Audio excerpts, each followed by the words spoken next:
আল্লাহর কাছে আমরা কৃতজ্ঞতা প্রকাশ করছি। মহান আল্লাহর দরবারে মহান আল্লাহ যেন আগামী 17 তারিখ রায়ের মাধ্যমে শেখ হাসিনার ফাঁসির রায়কে চূড়ান্ত পর্যায়ে নিয়ে যেতে পারেন, আমরা মহান আল্লাহর কাছে শুকরিয়া আদায় করছি। প্রিয় সংগ্রামী, যারা আজকে এই ফ্যাসিস্ট খুনি লকডাউনের বিরুদ্ধে রাজপথে দাঁড়িয়েছেন, যাত্রা যুবদল এবং যাত্রা ছাত্রলীগের পক্ষ থেকে সকল রাজনৈতিক দলকে কৃতজ্ঞ চিত্র ধন্যবাদ জানাচ্ছি। প্রিয় সংগ্রামী বন্ধুগণ, আমরা যুবদলের পক্ষ থেকে প্রত্যাশা করছি, এই দেশের যুব সমাজের কাছ থেকে আমরা প্রত্যাশা করছি যে আগামী 17 তারিখ শেখ হাসিনাকে ফাঁসি কাস্টডিতে ঝুলিয়ে মৃত্যুদণ্ড কার্যকর করবেন। এই রায় আদালতের মাধ্যমে যখন প্রকাশিত হবে, আমরা যুবদলের পক্ষ থেকে ঢাকা শহরে মিষ্টি বিতরণের কর্মসূচি দেব ইনশাল্লাহ।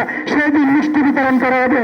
শেখ হাসিনার মৃত্যুদণ্ড কার্যকর না হলে গত 15 বছর যে সকল ভাইয়েরা গুম হয়েছেন, খুন হয়েছেন, 24 জুলাই বিপ্লবে যে সকল ভাইয়েরা শহীদ হয়েছেন, তাদের আত্মা শান্তি পাবে না। অতএব শেখ হাসিনার মৃত্যুদণ্ড হচ্ছে তাদের চূড়ান্ত আত্মার শান্তি।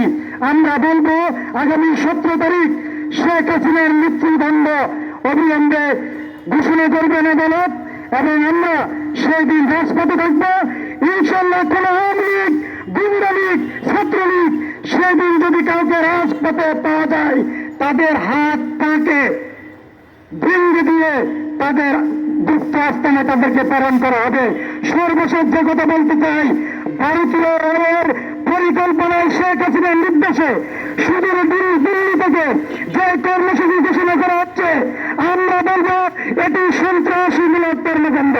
আমরা ভারতীয়দের যেখানে পাবো সেইখানে ভারতীয়দেরকে প্রতিহত করবো এবং একই সাথে আওয়ামী লীগকে প্রতিহত করবো।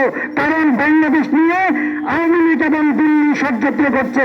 আমরা এই ষড়যন্ত্র মোকাবেলা করার জন্য এদেশের সকল যুব সমাজকে নিয়ে রাজপথে থাকবো। আপনারাও থাকবেন। সবাইকে ধন্যবাদ।